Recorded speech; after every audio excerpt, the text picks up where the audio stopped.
រំចាំថ្ងៃស្អែកក្រែងជួយរំលែកទុំពីអ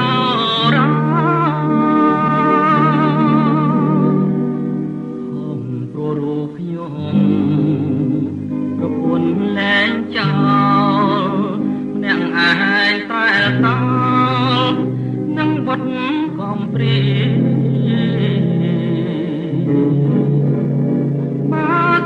ស្ដាយរួងព្រោះចង់លួងពីរាំងសាបុតជាបាដងយល់មករលំលន់ក្រែងក្រែងរគុំជាភ្លេងរៀបរាប់រឿងខ្ញុំពុកម៉ែកូនមួយរត់ដូចលៀងក្រុងហំព្រមតែខ្ញុំលំលន់នឹងកាមតណ្ហា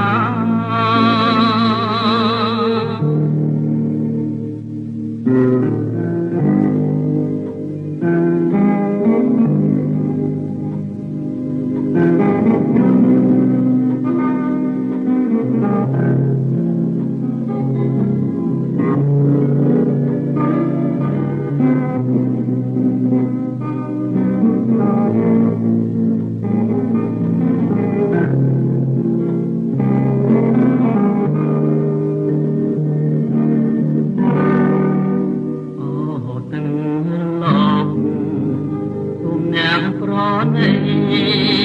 អ្នកកុំជេរស្ដីថាខ្ញុំសាវាខ្លាចហើយរៀងហើយគ្រោះថ្នាក់ស្នេហាជាតិក្រោយសច្ចាមកមួយនឹង